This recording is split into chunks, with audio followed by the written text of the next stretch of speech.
Hello, my name is Favour. I'm the managing principal of Ada Unlimited. We specialize in management, IT, and staff augmentation for private, public, and mission-driven organizations. And I'm joined here today by my co-presenter, DeiMarion, and I'll let him introduce himself as well.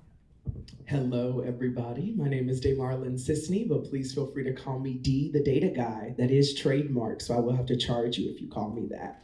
My background is data and AI engineering. Spent about 7 years at Amazon Web Services.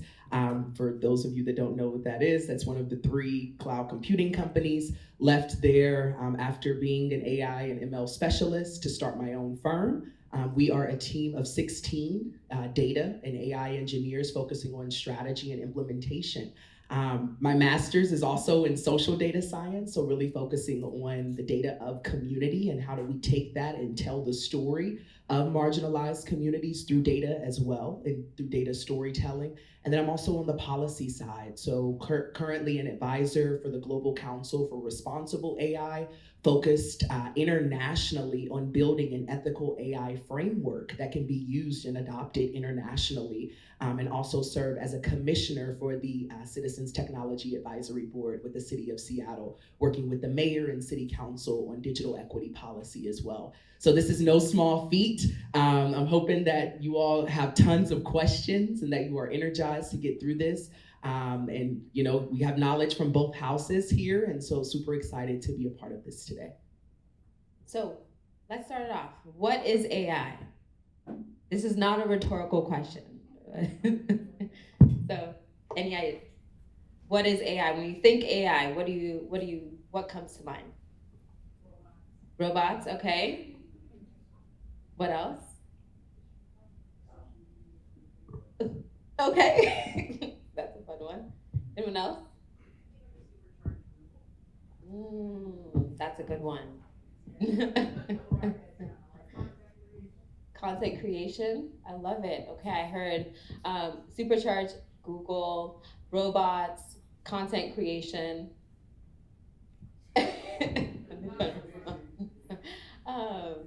Yeah, so now what is AI? AI, artificial intelligence, right? So think of it as a system. It's a tool that simulates human interaction intelligence. Now think of the ChatGPTs, the Perplexities, the cloud. Ultimately, all these examples and all these, they are a tool that you can leverage in order to do what you do, right? The supercharged Google, I think that's a great example of it.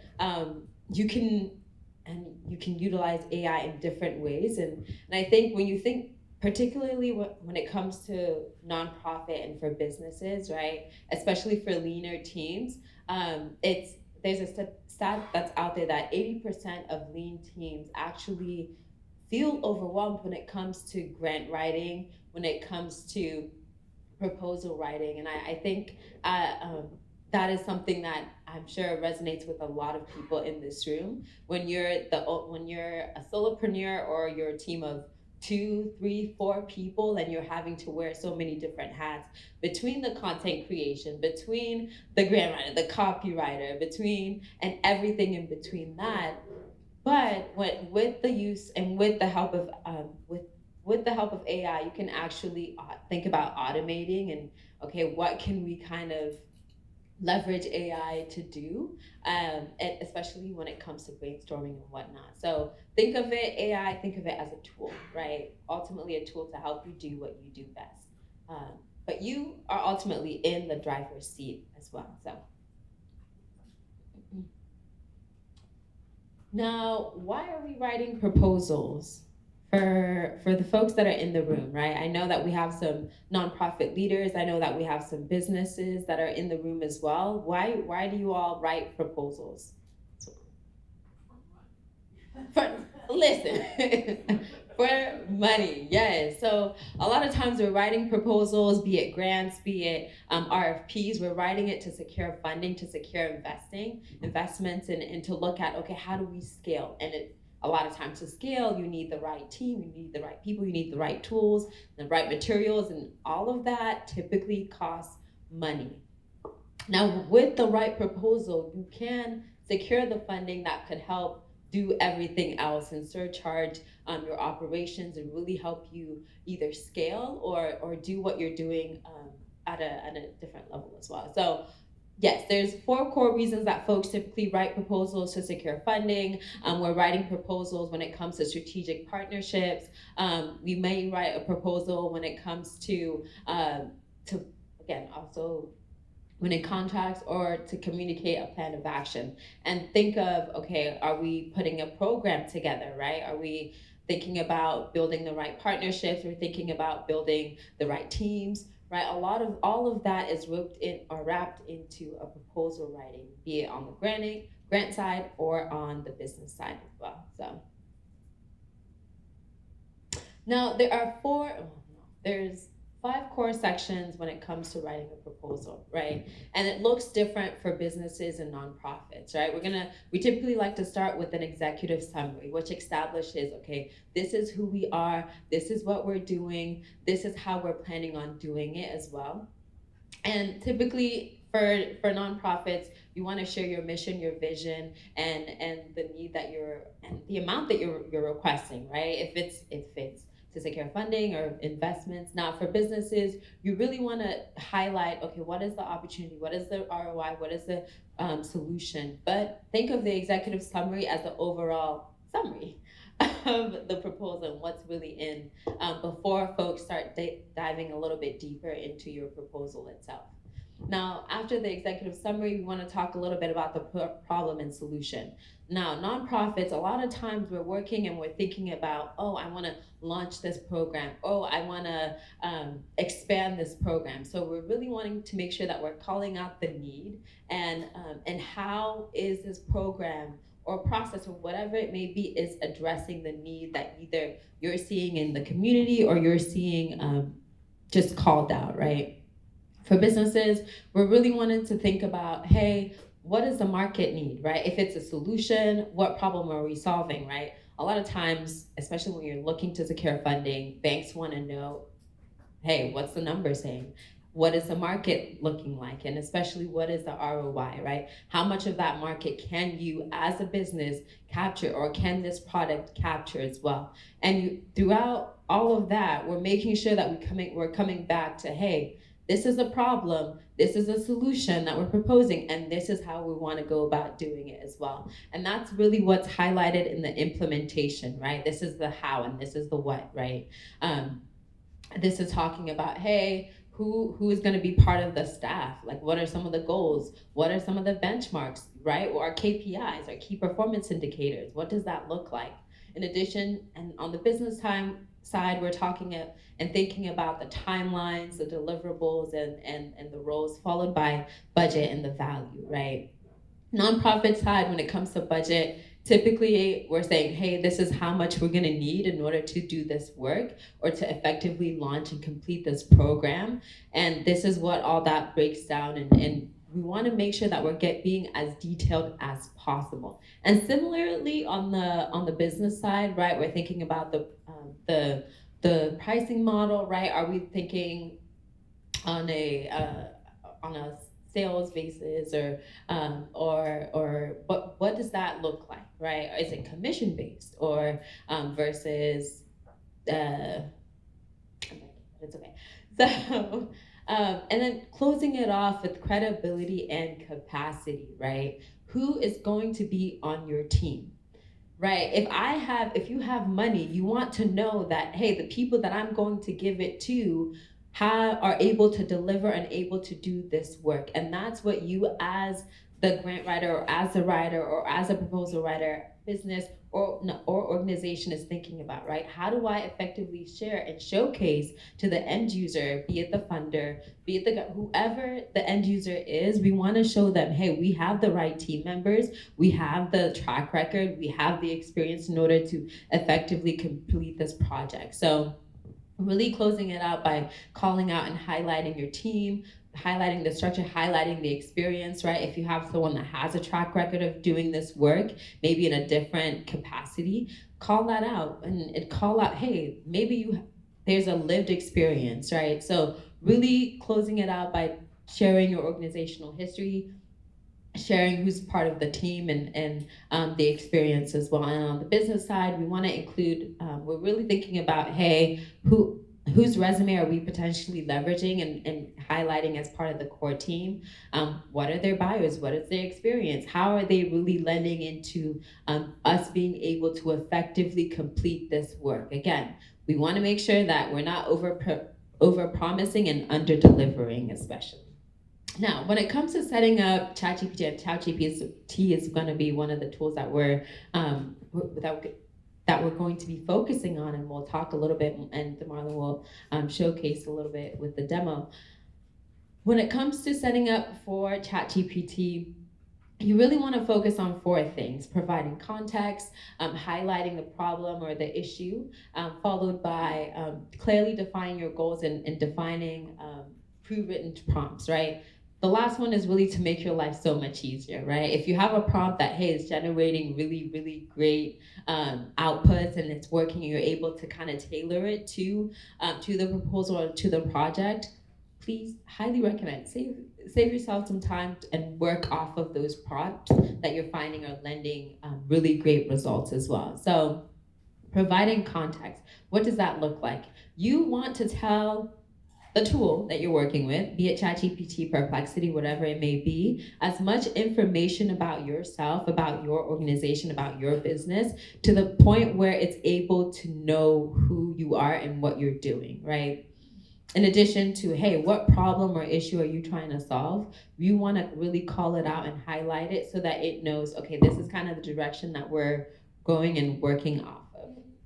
Think of prompts as questions or instructions that you're giving to ChatGPT, like, hey, I'm looking to travel to Greece tomorrow, right? I want to think about, let me know the best accommodations and some itinerary, and I want this type of experience, this budget, right? So you want to give it, the more detailed and more information that you give it, the better it's able to serve you and help you answer and get to the solution that you're looking for as well. So when it comes to context, we're I just want to go back to what you were talking about as well. When we're talking about prompt engineering, right, it's not what you say, it's how you say it. But within how you say it, you can get the maximum result in how you say it as well. So you don't necessarily need 4 different prompts to train ChatGPT on your business. You can do it in one prompt and then put all MOUs, LinkedIn information, your personal information, resume information, whatever that may be, and actually train ChatGPT on your business in one swing. And so we'll show that. But I just want to preface, right? There's prompt engineering and the importance behind what you're saying in that box, but then what you're saying in that box can also be maximized in how you're phrasing it as well. Correct, yeah. Or able to be retrieved, right? That's retrieval augmentation, but we're not getting into all the technical things, but yes, ChatGPT is able to retrieve from your previous conversation. And that lends into the context, right? What Dee was talking about. We want to answer the 5 W's: the who's, the what, the where, the when, and the why, right? The more detailed you are, the better it's able to really understand what you're trying to drive at and the solution that you're trying to get to as well. Like I said, we're gonna have a live demo to kind of walk through this, and you all will kind of see it in real time as well. Okay, so when I said we have an example, again, this is so these are a few examples of what it could look like, right? Some detailed, there's different levels, right? If you're like, hey, this is foundational information and we can continue to layer it, or hey, like, let's do it in one swing, right? I don't want to keep having to go back, or like, I missed this or that. But so we want to give as much context about the organization or the business as possible, right? Who we are, what we do, and why we're doing it, right? Especially when it comes to organizations. Highly recommend that if you, for example, if you have a website, you want to be including that into your GPT, right? You want to, if you have a LinkedIn, right? If you have a blog, include that as well. Because what does that do? It tells the algorithm, hey, this is a little bit more details about who I am, what I'm interested in, what I value, and what's important to me, in addition to where I'm going as well. So with this example, we have two different we have a business and we have a nonprofit, right? The organization is highlighting information about, hey, when did we get started, right? What is our mission? Why are we trying to do? What is our goal in the next 30, in the next few months or in the next year? Whatever that timeline is, you want to put that information is as much as possible. Now, or when it comes to businesses, similar thing, right? We want to give as much information. We might even include our website. If you have a proposal that you've done in the past, any past performance, you want to be including that. Any SOWs that you've completed, your track record, as much information that you have on hand. Of course, we'll talk a little bit about the ethical considerations and things to be aware of so that you're not giving away proprietary information as well. So it's a balancing act as well. Now, the ethics of it all, there's three key things that we want you to think about as you're working with the tool, be it ChatGPT, Perplexity, whatever it may be, is to make sure that you're not sharing any sensitive information, right? AI can retain sensitive information that you share, right? A lot of times you're training the model to get to know you a little bit better. And with that, oftentimes it's storing the information. Also want to be aware that there's not an over-reliance on AI, right? Over-reliance lends into, it can oftentimes lead to generic content, right? Where it's not necessarily speaking to your voice, it's not speaking to your mission, it's not speaking to where your goals or your strategic plan is. And absolutely make sure that you're reviewing everything that you're given, that the GPT or the tool is giving you, right? You are in the driver's seat. Think of AI as a drafting partner, not necessarily the storyteller. You know your organization, you know your business more than anyone in this room, right? You, be it through lived experience, be it through, hey, I have the credentials, I'm an expert in this field. You know your organization, your business more than anyone. So leverage AI as the tool that it is, as a drafting partner rather than the storyteller itself. And of course, review everything. So at this time, I'll go ahead and pass it over to Dee to continue with the key platforms as well. Quick recap, right? We've talked about AI, we've talked about the usage of AI, we've talked about using AI as a service, right, with ChatGPT. We've talked about ethical considerations. Now, let's get to the real meat and potatoes, right? How do we take what we just learned and apply that directly to grant and RFP writing? Now, I will be giving you all a step-by-step process. So please, if at any point during the steps anything is confusing, please let me know, and I will be sure to reiterate it. Step number one is understanding the key platforms. How many of you all have struggled with going to multiple sites to find grants and RFPs? Be it Department of Commerce, right? Be it OED, be it all these different places that you have to go in order to find grants and RFPs. Before we can write a grant or an RFP, we first need to locate where it is. And so I suggest GrantWatch and BidPrime. BidPrime and both of these, all the tools that I'll be suggesting do have login credentials. You all will receive those login credentials. And then I'll also have a couple of trainings and certifications that I'll be providing to you all, and those are free as well.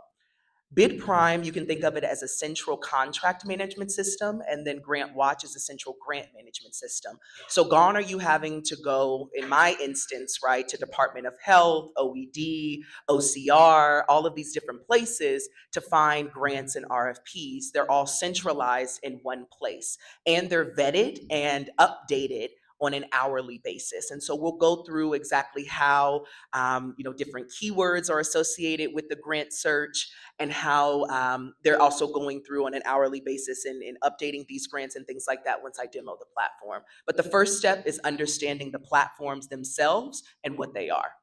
Now, once we are on the platform and we have the grant or the RFP that we're looking for, we're in workforce development, or we're looking for retail, or we're looking for capacity building, or whatever that may be. And we'll go through the specific categories and the importance of keywords in just a second.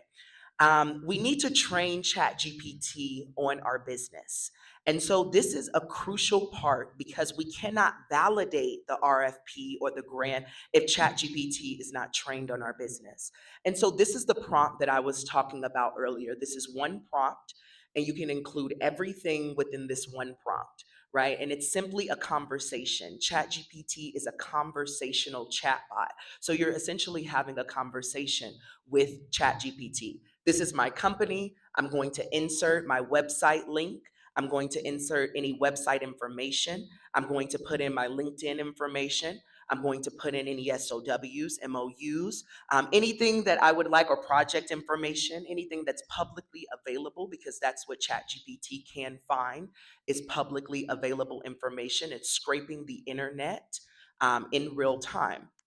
And then once I've done that, now train yourself on this. And once you have learned it, just say, okay. ChatGPT will then respond with okay. And that's how you know the ChatGPT is trained on your business. And so I'll show you all this in just a moment. But again, step one is identifying the platforms. Step two, before we can write any grants or RFPs, we need to train ChatGPT on our business. Is it all making sense so far?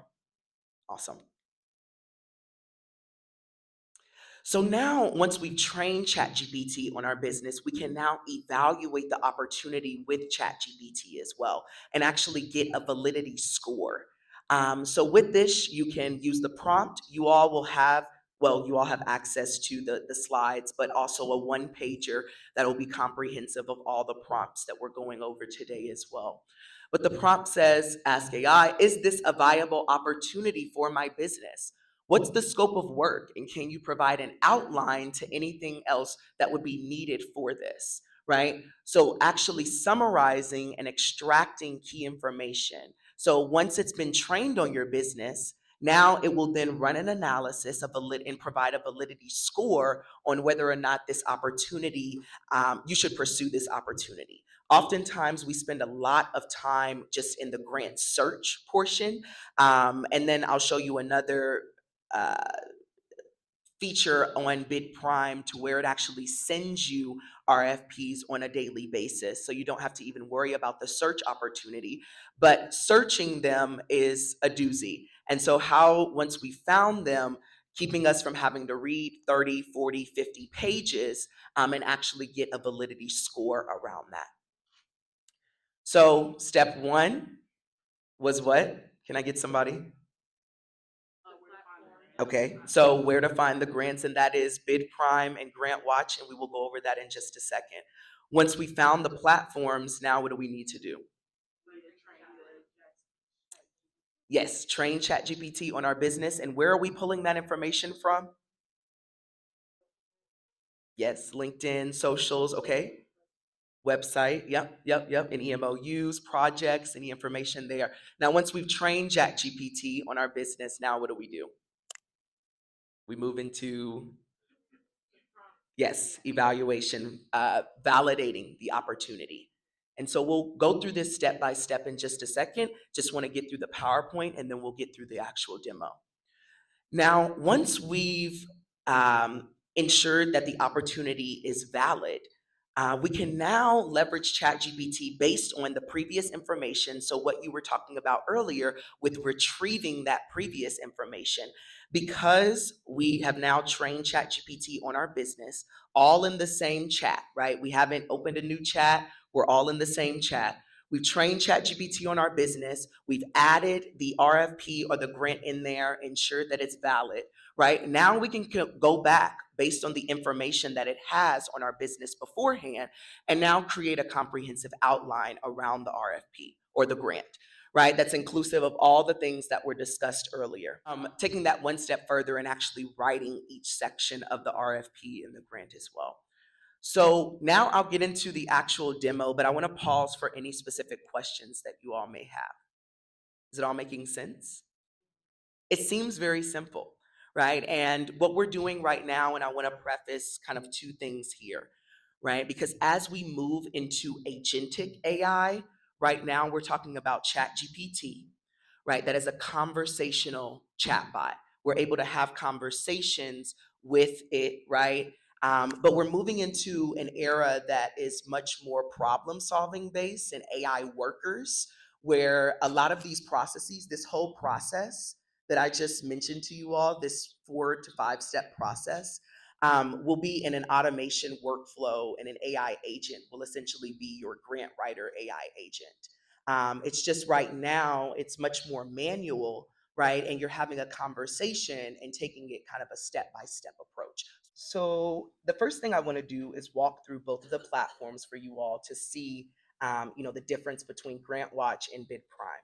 So when I first started teaching this course a little over a year and a half ago, there was a little over 70,000 grants on this website. And now you can really see kind of the effects of the federal administration and just like funding cuts and things of that nature, because now there's a little over 10,000 available grants, which is actually up from the 7,000 that was there just about a month ago. So in this platform, I say all of that to say this is updated daily, actually hourly. This is updated. And here you can start filtering down by your category to start, right? So based on what you're doing within your business, if you're looking for capital funding, if you're looking for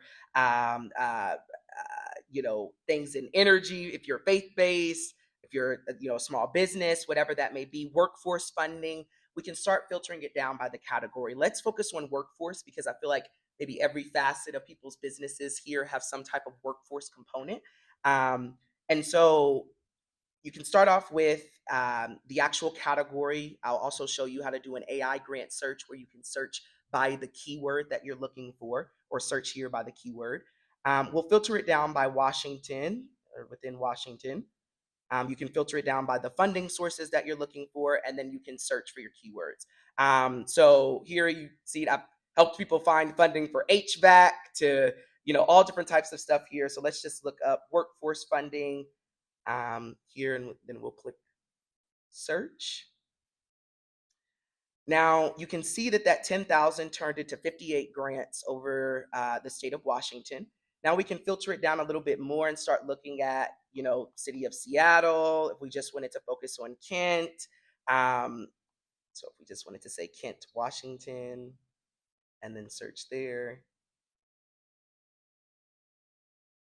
And so within there, that means that Kent is eligible for all of these across the state of Washington. And so there's 58 specific workforce grants across the state of Washington right now. And so what I'll typically do to save time, right, after searching specifically by a keyword and understanding that this is workforce development specifically within the state of Washington, is that I'll then take this information, right, and highlight it and put it in ChatGPT to save time on the actual search, right, and filtering it down to the top 5 grant opportunities. And so we'll get into that in just a second. I just wanted to show you all this platform, because before we can get into the grant, we need to train ChatGPT on our business. And so we'll do that in just a second. Any questions just on the layout of this platform here? So let me demonstrate BidPrime, and then we'll look up a company. If you don't mind, we can maybe demo yours and kind of walk through. Okay. So this is BidPrime. BidPrime is the central contract management system. So here, right, I have an inbox that I have every day, right? This was actually just issued 8 hours ago. Some as early as, 15 hours ago, right? And then you can kind of see here. But these are all of kind of data, AI specific contracts that are being sent to me on a daily basis through BidPrime. And you can see that there's different entities here. So it's entity agnostic, and it's pulling in all of this information. But then a cool feature around this is that you can search. So let's just say I'm looking for all of the data contracts across the state of Washington. So anything in data specifically. So Sound Transit, and we're actually going after this, is doing a data literacy RFP. And that one's due here in a few days. And so, right, you're able to see the entity exactly, match that with the keyword that's associated with it, see when it expires, and then when it's also issued. You can filter down by the agency type, so state, municipal, airport, highway, fire, health, and look through all of these different entities as well. And for the sake of this RFP, I will do my own business and kind of demoing that. And then for the nonprofit specific grant, if you don't mind, I would love to demo your business. So with this, I already have my information pulled up. So I'll just use this and then also our website as well at thedataguys.org. So this is two pieces of information that I'm about to train ChatGPT on, my website and my LinkedIn information. Here, what I typically do is I just take all of the information, right? You can copy and paste your website, but I'm a personal believer that if you're training ChatGPT on the specific information, right, you're probing it. So put all of the information that you can in there. So I'll typically just Command A it and then Command C, and we'll go back to ChatGPT. And I said in the prompt, right, you all have the prompt. This is my company. Right, so this is that information on that page. I'll take this, and you only have to do this once, right? And I want to show you kind of a cool feature within ChatGPT as well, so you don't have to continuously open new chats. So a lot of people don't know this, but when you go here, you can actually start a project. And any project that you have within ChatGPT, you can think of it as a folder, right? So that's your file folder that houses all of your information. So what I'm doing right now in training ChatGPT on my business would only have to be done one time in the project, and you can label the project as grant writing, right? And so then anytime that you get a new grant or an RFP, you can drag and drop it into your project folder, and you don't have to retrain ChatGPT in a new chat every time. So now we've trained ChatGPT on our business. So let's go back here and let's get this RFP. So I'm going to download this. And I do believe that this is the same form for that one. Yes. Yeah. Another cool feature around BidPrime, once you all get access, right? Once you click on an RFP that you're interested in, you can see where that original RFP was posted, right? So it'll take you to, where that RFP was posted originally. It'll tell you, who the organization is. You can download the information. You can request assistance directly here if you have any questions around the RFP as well. And then there's any details and internal notes that you all can leave. That is still loading. So, okay. Yeah, but it's in sound transit.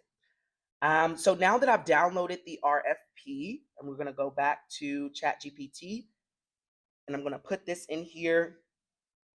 And I'm going to say, based on the information that you know about my business, give me a viability score out of 100. And then the ending part of that prompt. Can somebody give me the ending part of that prompt? I can't recall. Yeah.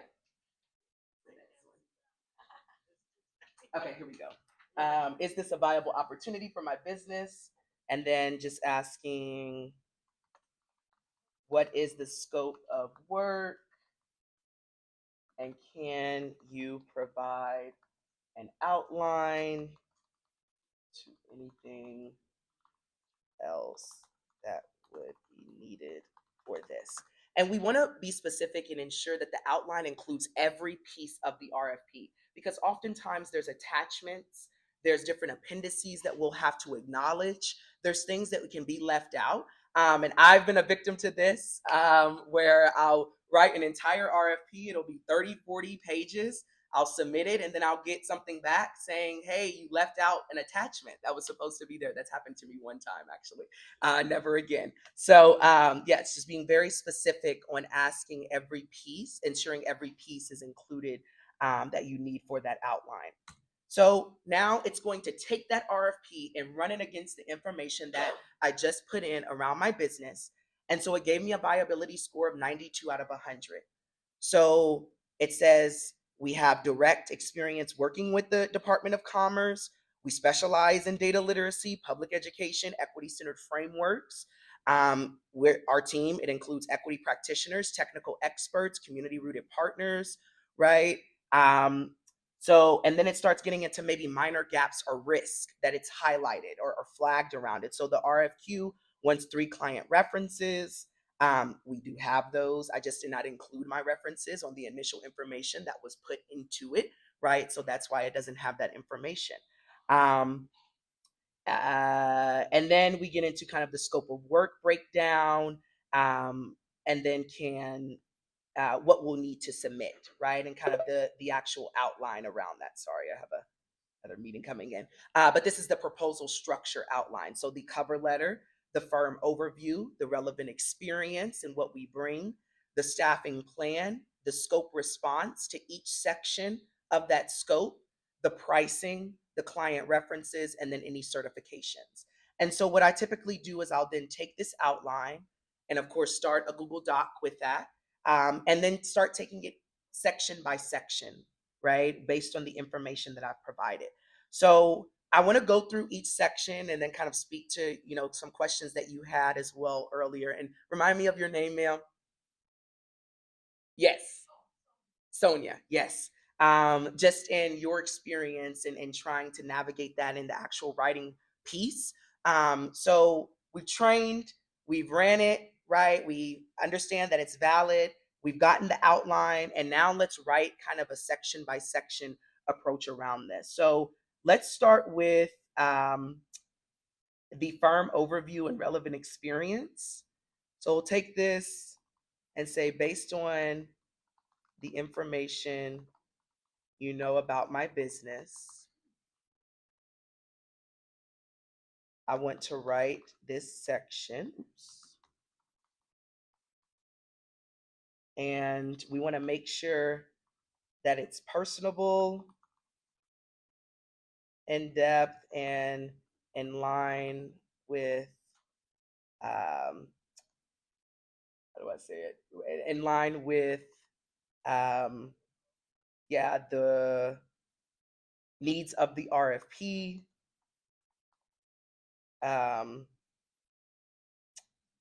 Yes, so that should do it. And so this is the initial write out for the firm overview and here, and now we can take it, do some tweaks or refining if need be, which there will be a need around this. We want to make sure that we're reading and going through each portion of this. But looking at the firm overview, so Scisney Social Impact is a mission-driven, Black-owned consulting firm committed to transforming how data, equity, and innovation intersect in the public sector. Operating as the Data Guys, our technical division, we specialize in data engineering, literacy, and capacity building services that empower government agencies, nonprofits, and community-based organizations to harness data for meaningful impact. It even goes into how we were founded, how we're a certified women and minority-owned business, what our team is composed of, right? So this is a great general overview and start to the information that I provided initially. Now we can take this and go a little bit deeper. I can provide more context around my team makeup. I can ask it to elaborate because I did provide it all of my 16 team members as well. So let's take this information and let's just say I don't like this. I want you to make this more personable, data-driven, and in line with the needs of the RFP. And so the reason why I added data-driven in there and personable is because now it'll start adding in, give me just a second here. Here we go. So now it's actually pulling in information on what we've done as an organization as well, how we've worked with over 300 small businesses, how we've worked with the Department of Commerce, right? The Seattle Office of Economic Development, Washington State Broadband Office, how we've reported over $200 million, right? In reinvestment funding and things of that nature as well. And then it even brings it back to our whole mission in data being leveraged as a tool for change, right? And so this, takes it one step further. I do see some dashes in here and things that we can work on from a grammatical perspective. But all in all, I would take this and be able to use this for my initial piece to start my RFP. Does this make sense in how I got here so far? Okay, so now let's take another section of this, specifically the pricing, before we get into the nonprofit demonstration, because we can take, kind of each scope as well. But I want to get into some cool features with the pricing, and a lot of people may not know around this. So based on the information you have about my team, who we are, and our technical capabilities. And then I copied and pasted that, create a full pricing proposal for me, make sure it is itemized. It has per hour rates, roles and descriptions. And so let's keep it there. And so this is now a standard kind of billing sheet that it's come up with, right? That I can now overlay my people with the roles that it's ascribed. But then I can also take the information from my site, in which it did as well, because these are all roles that are on my site as well, and assigned those individuals to these specific roles. It's provided a standard billing rate sheet, right? And all of this is, you can copy and paste these tables and then put them into your RFP as your pricing proposal. And then oftentimes they will give you a pricing proposal that you can download as well. You can download that, upload it into ChatGPT, and have ChatGPT fill it out for you. And so it was able to do that based on the information that we had trained it on beforehand, right? So we trained it on our company information.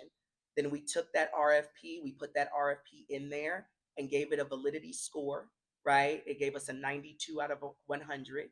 And then from there, gave us an outline around that RFP that we're now able to write section by section. And so you just need to probe it with the information, right? So again, I put in my people. So all 16 of my employees went in here, right? And within that, it actually handpicked the ones that were best for this RFP. And then it assigned an hourly rate to them as well. Now I can go in and change that hourly rate, but again, it's based on that information that it was trained on before. So whoever the team makeup is, right? And then of course, understanding the outcomes that you're trying to get to. Any other questions on this? Right, so we've used ChatGPT, we've trained ChatGPT on my business specifically now, right? And we'll get into another nonprofit organization in just a second.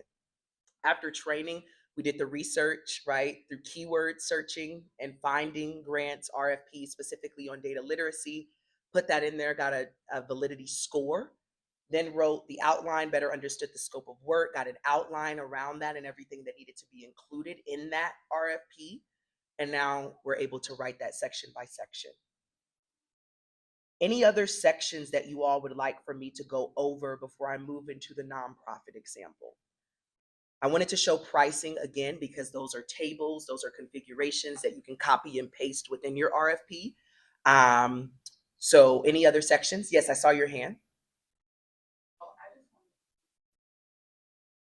Yeah. Yeah, the initial like kind of cover letter, or are you meaning like the overview, or? Yeah, so the scope was the initial question that was asked. If you look in your uh, PowerPoint, the it's yes, is this a viable opportunity for my business? What's the scope of work, and can you provide an outline to anything else that would be needed for this? And so that scope of work is just part of that outline to let you know, hey, this is exactly what they're looking for with the RFP. So this is what I was talking about earlier when I was saying that you can use AI now within GrantWatch to actually find grants as well based on keywords or keyword searches. I was looking up some food grants earlier because I know that there's some food, people in here, or people that are working in the food industry. And so we can start searching, right? And so first would like to better understand, okay, I know nonprofit. I know youth at risk, education. And so just making sure that we have those categories correct. And then searching here. So let's start here. We had already began to kind of break down the search. So we looked at youth and at-risk youth here in Washington, specifically Kent, and any of the eligible grants. And so there's 24 grants here. So what I'm going to do is highlight all of these grants. So kind of going through the process again, right? So we pulled in the information from the website. We put that in ChatGPT. We trained ChatGPT on the business. We then found grants and ran the grants into ChatGPT to get the top 3. We then reran it again for a viability score specific to the top grant that it provided. And now we have an outline. So with this, let's do the executive summary and see how close it comes with your knowledge of the organization in an executive summary. So let's do this. Based on the information you have around my organization, write this for me. So we want to say this. We want to also be very specific. So we want to say, make sure you do not fabricate any information. It is accurate, data-driven, and personable, and answers all pieces of the RFP.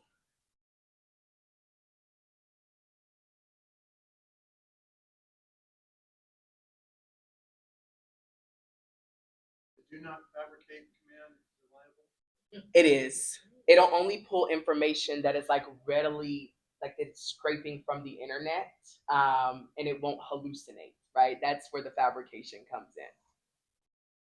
And so you tell me if it's hallucinated this information. So Communities in School of South King County, which it shouldn't, is a nonprofit organization working directly inside 27 public schools across the Kent and Federal Way school districts to support students furthest from educational justice. Our mission is to surround students with a community of support, empowering them to stay in school and achieve in life. That is exactly what you were just talking about. We serve over 1,000 students annually through individualized services and reach thousands more with school-wide programs focused on academic success, social emotional development, and removing barriers to opportunity. That sounds great to me. Is there any piece of that information that's fabricated? For sure, for sure. And then we start getting into kind of this proven effect. So I want to make sure that it's also not pulling any fabricated information from this as well. It said that it pulled it from the 2023 to 2024 school year outcomes, but it says our evidence-based integrated student support model is proven effective with 95% of our case management students stayed in school, 92% improved attendance, 94% improved behavior, and 90% improved coursework. And then it says it's pulling it from the 2023 to 2024 school year outcomes. Does that look correct? Yes. Awesome. Awesome. So through this proposal, it's now saying we seek $35,000 of the 50, right? So we can say that we want more of that or whatever that may be, but it said that we seek 35,000 from the Economic Development Investment Fund to strengthen our Youth Futures Initiative, a workforce development and stability support program targeting youth ages 14 to 24 who identify as BIPOC, low income, and/or face other barriers such as disability or housing instability. Awesome. So within this, I made it very specific whenever I first started, right? To be personable, to be humanistic, to not fabricate, to use data, right? To all pull in and really tell your story. And so that is what it's done here. Any questions just on this initial executive summary? And then let's go into pricing again. And then I want to leave time for questions because we're right at 1. Let's go into the budget.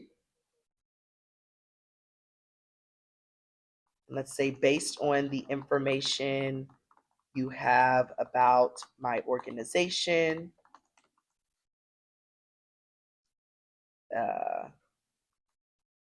write this for me.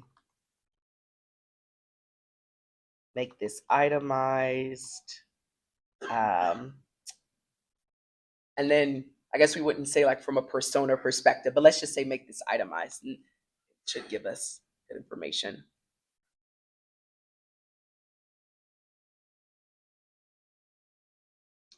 So it now breaks it down for us. And we can say we want to put this into a table, right? So it's giving us in kind of a bullet format, but then let's say, oh, well, I want this in a table instead. But it's broken it down with staff support and the actual workshop delivery, with site coordination time, workshop facilitation and guest speakers, bringing that in, program coordination, and then goes into student stipends and transportation. So actually providing $100 stipends for up to 60 students, and then goes into supplies as well, partnerships, and any reporting cost, and things of that nature. And then it breaks it down with that $35,000 total.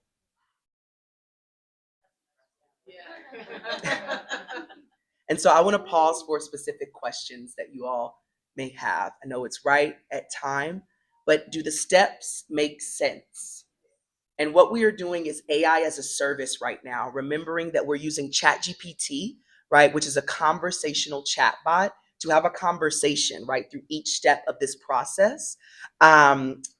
What we're moving into now is AI agents. I don't want to spend too much time on what that is, but AI agents are essentially workers, right? So everything that I just taught you in the step-by-step process is now an AI worker, right? It hasn't been created yet, but we are moving into the times where things are moving into more AI agents and workers, right? Where we're not having to create our marketing content, where we actually have a marketing AI agent that is doing all of the work on the back end for us. Yes.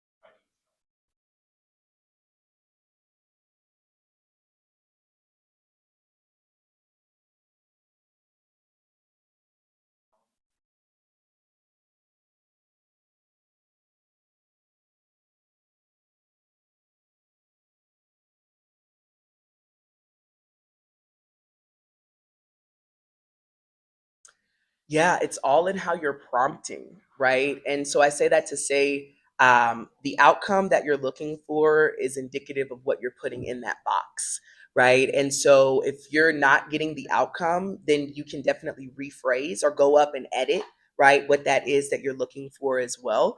But I mean, we were just kind of going through a couple of them, and I made to make sure to be very specific in what I was asking. And so I'm curious on kind of where it was, pulling, maybe not so much pulling other information, because that's what it does. It scrapes the internet. So I wasn't surprised when you said that it was pulling in other information, but more so around the second part on what you were talking about. Um, yeah, but I hope that that makes sense. So and then there's a prompt engineering course that I'll leave for you all as well, from Vanderbilt. But yeah, you can re-ask your question too if I didn't answer.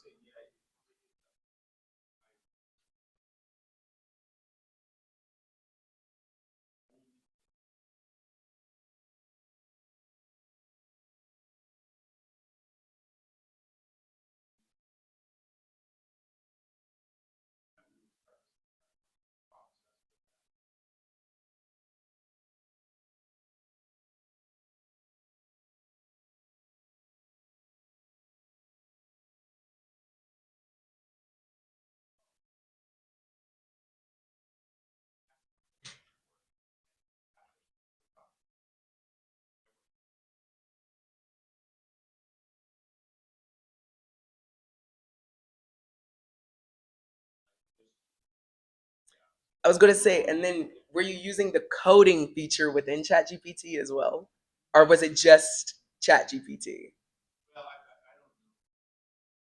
Well, there's like an actual code function. So like when you're in ChatGPT, there's tools, right? There's deep research. You can create an image. There's web search, right? And then there's a coding feature as well to actually be able to use ChatGPT's just coding bases and not pulling in other external information, which is why there's GPTs within ChatGPT as well, right? That are much more trained and specialized on data that is based in what you're looking for, right? So there's marketing GPTs. There's uh, uh, yeah, GPTs to be able to create images. There's GPTs, right? And you can think of them as babies of the mother, right, of ChatGPT because they're trained on ChatGPT, but it's with specific data sets to where when you interact with them, it's not as limited because they're specifically trained on that. And so, from a coding perspective, I do not personally use just ChatGPT for my coding, right? I use GitHub in the back end on, the AI features there with GitHub and other things. But even going into the URLs, right? Again, ChatGPT is scraping the internet. And so anything that's readily available on, I have links to other things on my website as well that it can pull in information to. There's, ways to start pulling in other information there. So again, it's all in the prompt and kind of what you're looking for. So you can book some time. We can find some time to kind of talk about it a little bit more. But yeah, at 9 times out of 10, it's how you're wording the prompt that's leading to the outcome that you're getting. Well, thank you so much, Favour and Dee, for presenting today. I think I learned so much, and I thought that I already knew what there was to know about ChatGPT, but there's just so many things to explore, and so it's so awesome. I will be sure to, post-event email all of the attendees today the information that you guys were referencing. So that one pager, and you had the free Vanderbilt session that I can put in there as well, just a link to it so that you guys can also explore that. And also any more information if you want to share, just let me know.